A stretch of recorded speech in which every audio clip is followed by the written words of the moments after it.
خواتینوں حضرات، دور جدید کے بڑے فتنوں میں سے ایک فتنہ الحاد یعنی خدا کے وجود سے انکاری ہے۔ آج کے سائنسی دور میں ایسے لوگوں کی کمی نہیں ہے جو اللہ تعالیٰ کے وجود سے مکمل منکر ہیں اور ہر بات کو عقلی دلائل پر پرکھتے ہیں اور یہ دعویٰ رکھتے ہیں کہ اس کائنات کو تخلیق کرنے والا اور اس کو چلانے والا کوئی نہیں ہے۔ لیکن آپ کو بتائیں کہ یہ فتنہ نیا نہیں ہے، بلکہ اس کی تاریخ اتنی ہی پرانی ہے جتنی کہ دین اسلام کی تاریخ۔ چنانچہ ہم اپنی اس ویڈیو میں آپ کے ساتھ ایسا ہی ایک الحاد واقعہ شیئر کریں گے کہ اللہ کے وجود سے انکاری ایک شخص نے مسلمانوں کے سامنے چند سوالات رکھے کہ اللہ سے پہلے کیا تھا، کہ اللہ کو کس نے پیدا کیا۔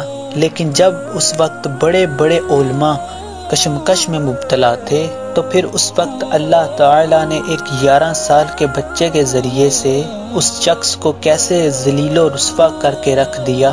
آپ کو بتائیں گے کہ اس بچے نے بظاہر مشکل نظر آنے والے سوالات کے کیا جواب دیے۔ لیکن اس سے قبل کی تفصیلات میں جائیں کہ آپ سے گزارش کرنی ہے کہ آپ ہمارے چینل کو سبسکرائب کر دیں اور بیل آئیکن کو کلک کر دیں تاکہ ایسی تاریخی، اسلامی اور معلوماتی ویڈیو روز کی بنیاد پر آپ کو ملتی رہے۔ خواتینوں حضرات، ہمارے نبی کریم صلی اللہ تعالی علیہ وآلہ وسلم جانتے تھے کہ آنے والے زمانوں میں یہ فتنہ ضرور سر اٹھائے گا۔ چنانچہ صحیح مسلم میں حضرت ابو ہریرہ رضی اللہ تعالیٰ عنہ سے روایت ہے کہ آپ صلی اللہ تعالی علیہ وآلہ وسلم نے فرمایا، ہمیشہ ہی لوگ ایک دوسرے سے سوال کرتے رہیں گے حتیٰ کہ یہ کہا جائے گا کہ یہ فلاں چیز اللہ تعالیٰ نے پیدا فرمائی ہے تو پھر اللہ تعالیٰ کو کس نے پیدا کیا؟ تو جو شخص ایسا سوال پائے وہ ایسا کہے کہ میں اللہ تعالیٰ پر ایمان لایا۔ خواتینوں حضرات، صدیوں پہلے کا واقعہ ہے کہ شیطان ایسے ہی ایک ملحد شخص کا روپ دھار کر بغداد کے ایک شہر میں حاضر ہوا اور ایسے ہی کچھ سوالات اٹھائے۔ اس شخص نے بازار میں آ کر صدائیں بلند کرنا شروع کر دی، اے مسلمانوں، تمہارا ایمان ہے کہ ہر چیز کا پیدا کرنے والا اللہ تعالیٰ ہے اور ہر علم کا چشمہ اسی کی ذات ہے، تو کیا اس نے اس سوال کا جواب پیدا فرمایا ہے اور تمہیں کیا اس علم سے نوازا ہے کہ خود اللہ تعالیٰ سے پہلے کیا تھا، اللہ تعالیٰ کو کس نے پیدا فرمایا؟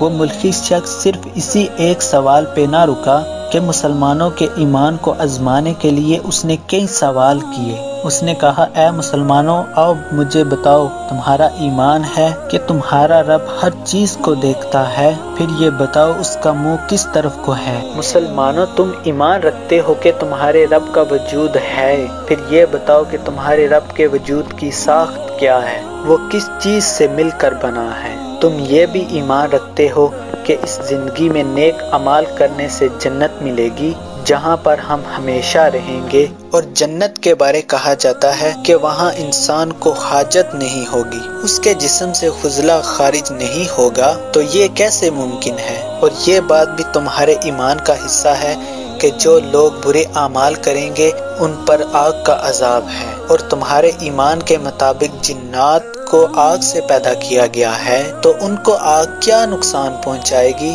اور ان پر آگ کا عذاب کیسے ہوگا؟ وہ ملحد شخص بغداد کے اس شہر میں اپنے سوالات دہراتا جا رہا تھا اور مسلمانوں کی طرف سے علماء آتے اور اسے قرآن سے ریفرنس دیتے، مگر وہ قرآن کی کوئی بھی دلیل ماننے سے انکاری تھا۔ محض عقلی دلائل دیکھ کر آپ اس چیز پر قائل کر سکتے ہیں کہ خدا اپنا وجود رکھتا ہے۔ بڑے بڑے علماء اور مناظر اس کشمکش میں مبتلا ہو گئے۔ وہ شخص روزانہ اس بازار میں آتا اور اپنے سوالات بآواز بلند دہراتا اور جوابات کا انتظار کرتا۔ ایک دن معمول کے مطابق وہ ملحد شخص اپنے سوالات دہرا رہا تھا کہ مجمع سے ایک 11 سال کا بچہ سامنے آیا اور اسے مخاطب کر کے بولا کہ اے زندیق، تو اپنے سوالات مجھے بتا، میں تیرے سوالات کے جوابات دوں گا۔ اس ملحد شخص نے پہلے یہ سمجھا کہ شاید یہ بچہ کسی کے کہنے پر مذاق کر رہا ہے، مگر جب اس نے 11 سال کے بچے کے چہرے پر سنجیدگی دیکھی تو اس نے اپنے سوالات اس کو بتانا شروع کیے اور کہا، مجھے بتاؤ، اللہ سے پہلے کیا تھا اور اللہ کو کس نے پیدا کیا؟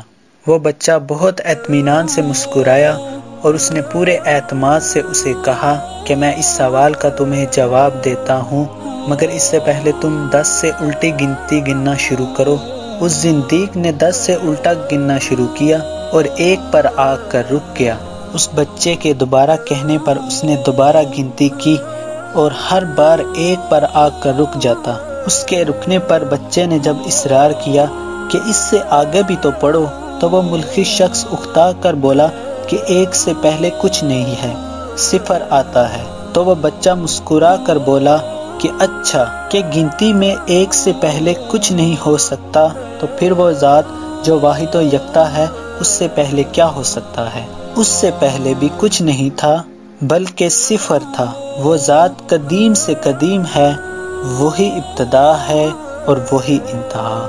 اس 11 سال کے بچے کے اس ایک لاجواب پر مجمع میں خوشی کی لہر دوڑ گئی، تو وہ ملحد شخص بھی لاجواب ہو گیا۔ تو اس بچے نے اسے اشارہ کیا کہ اب اپنا اگلا سوال دہراؤ۔ اس ملحد شخص نے یہ کہا کہ تمہارا ایمان ہے کہ خدا تمہارے تمام اعمال دیکھتا ہے، تو پھر یہ بتاؤ کہ اللہ کا منہ کس طرف کو ہے؟ اس بچے نے یہ سوال سن کر کچھ دیر کے لیے توقف کیا، تو اس زندیق کے چہرے پر ایک معنی خیز مسکراہٹ پھیل گئی کہ جیسے وہ طنز کر رہا ہو کہ مسلمانوں کا علم یہی تک تھا، مگر وہ نہیں جانتا تھا کہ بچہ اس لیے خاموش نہیں ہے کہ اس کے پاس جواب نہیں ہے، بلکہ محض وہ اپنے جملوں کو ترتیب دے رہا تھا۔ چنانچہ کہ وہ بچہ بولا کہ اگر تم ایک تاریخی کمرے میں جاتے ہو اور وہاں تم ایک شمع روشن کرتے ہو تو اس روشنی کا رخ کس طرف کو ہوگا؟ تو اس ملحد شخص نے کہا کہ وہ روشنی پورے کمرے کو پھیلی ہوگی، اس کا رخ ہر طرف کو ہوگا۔ اس بچے نے کہا یہ تو مصنوعی دنیاوی روشنی کا حال ہے کہ سب اطراف کو پھیل جاتی ہے، تو وہ اللہ جو آسمان و زمین کا نور ہے، تو پھر اس کے بارے میں کیا خیال ہے؟ اس کا رخ کس طرف کو ہوگا؟ کیا وہ ہر طرف کو نہیں دے سکتا ہوگا اور کیا وہ ہر طرف کو نہیں پھیلا ہوگا؟ بچے کی اس عقلی دلیل پر مجمع نے منارے تحسین بلند کیا اور پھر سب نے مل کر اس ملحد شخص کو اگلے سوال کے لیے پکارا۔ اس شخص نے کہا کہ تم سب لوگ مانتے ہو کہ اللہ اپنا وجود رکھتا ہے، تو پھر بتاؤ کہ اس کے وجود کی ساخت کیا ہے؟ کیا وہ لوہے کی طرح سخت ہے، پانی کی طرح سیال ہے، یا پھر دھوئیں اور بخارات کی طرح اوپر اٹھنے والا ہے؟ اب مسلمانوں کے مجمع کی پوری امیدیں اس 11 سال کے بچے پر تھی کہ وہ اس مشکل سوالات کا جواب بھی ڈھونڈ نکالے گا۔ اس بچے نے اس ملحد شخص کو مخاطب کرتے ہوئے کہا کہ کیا کبھی آپ ایسے مریض کے پاس بیٹھے ہیں جو قریب المرگ ہو، یعنی اس پر حال نزع طاری ہو؟ تو اس شخص نے جواب دیا ہاں۔